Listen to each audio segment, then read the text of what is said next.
Hello friends, good morning, welcome to my channel. I am Rina. আবার চলে এসেছি আপনাদের সাথে একটা নতুন রেসিপি নিয়ে।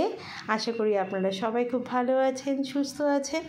তা আজকে রুই মাছের পোস্ত রেসিপি নিয়ে এসেছি।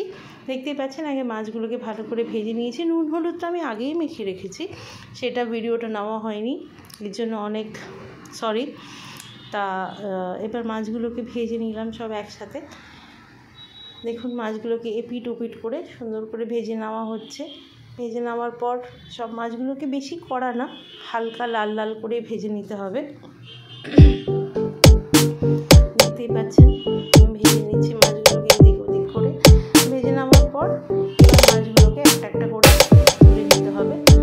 এটা আমি একটা প্লেটে এবার মাছগুলোকে সুন্দর করে তুলে নিয়েছি। দেখুন, সব মাছ ভাজা হয়ে গেছে, আমার মাছ ভাজা রেডি। এবার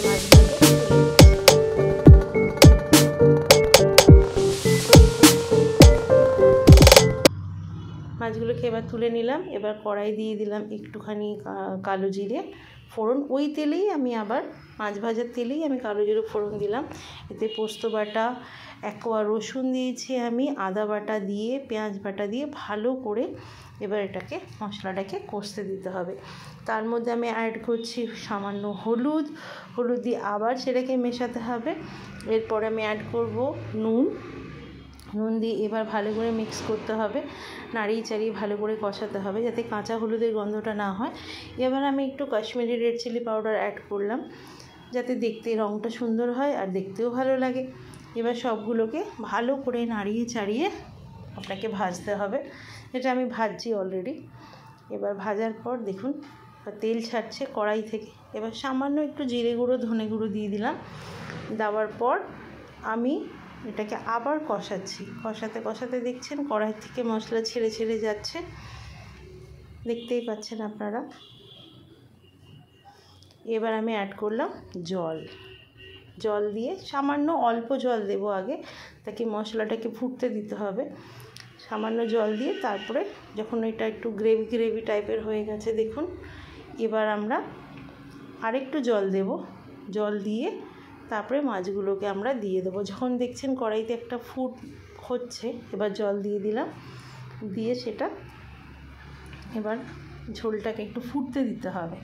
ফুটতে দিলে দেখছেন ঝোলে ফুট ধরে গেছে। এবার আমি মাছগুলোকে সুন্দর করে একটার পর করে সাজিয়ে দেব। দেখুন মাছগুলো আমি দিচ্ছি, আর কাঁচা লঙ্কাও দেবেন। আমি তো চিড়ে কাঁচা লঙ্কা গোটা দিয়ে দিয়েছি দুটো।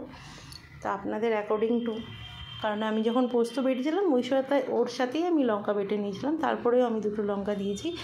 এরপরে যখন ঝোলটা হয়ে যাবে একটু ধনেপাতা ওপর দিয়ে ছড়িয়ে দেবেন, যদি আপনাদের ইচ্ছা হয় তাহলেই দেবেন। কারণ ধনেপাতার ফ্লেভারটা আমার ভালো লাগে বলে আমি দিই, শীতকালে ধনেপাতাটা ভালো লাগে। দেখুন আমার মাছ রেডি, রুই পোস্ত অলরেডি ডান। এবার একটুখানি ফুটছে, এবার আমি নামিয়ে দেব। যদি আপনাদের ভিডিওটা ভালো লাগে প্লিজ স্কিপ না করে দেখবেন, একটা লাইক কমেন্ট শেয়ার করে দেবেন। অবশ্যই আপনাদের লাইক কমেন্ট শেয়ার অমূল্য, আমার কাছে ভীষণ মূল্যবান, যার জন্য আপনারা যদি পারেন একটা লাইক কমেন্ট শেয়ার করবেন। Thanks for watching.